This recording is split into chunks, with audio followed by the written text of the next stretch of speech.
Le 29 septembre 2016, j'ai annoncé l'ouverture d'un examen préliminaire de la situation au Gabon depuis mai 2016, à la suite du renvoi de cette situation par le gouvernement gabonais.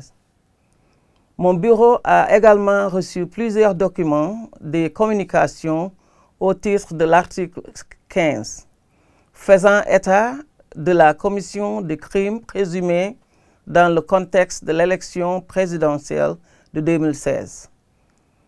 À l'issue d'un examen approfondi, en fait et en droit, de toutes les informations disponibles, j'ai estimé qu'à ce stade, les conditions juridiques justifiant l'ouverture d'une enquête dans la situation en République gabonaise n'étaient pas remplies.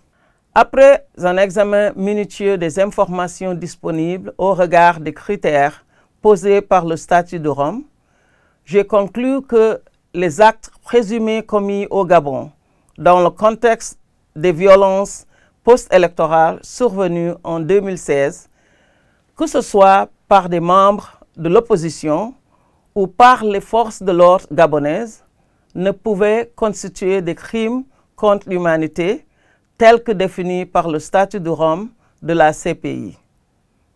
De même, il n'y a pas lieu de penser que le crime d'incitation au génocide a été commis au cours de la campagne électorale en question.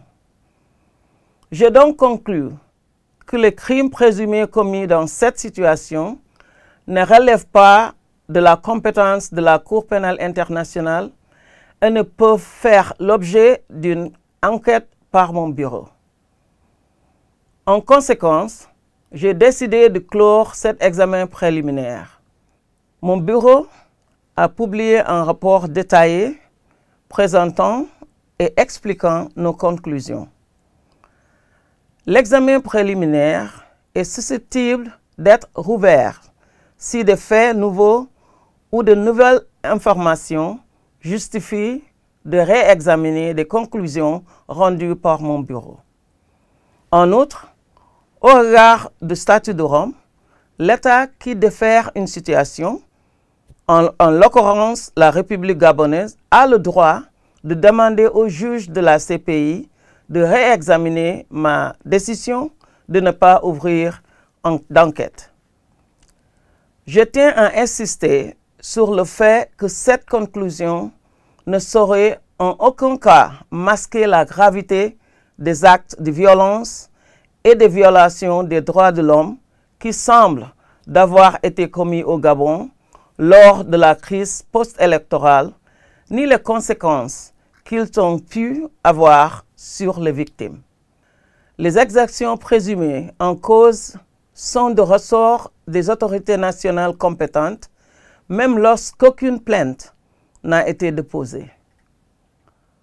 Au vu des troubles survenus récemment dans le contexte des élections au Gabon en compte tenu des élections législatives et locales à venir, j'exhorte tous les individus et groupes concernés à s'abstenir de recourir à la violence. La Cour pourrait être appelée à exercer sa compétence à regard de crimes visés au statut de Rome qui seraient commis à l'avenir au Gabon. Mon bureau sera donc très vigilant à l'égard d'une éventuelle flambée de violence qui pourrait survenir lors des prochaines élections législatives et locales.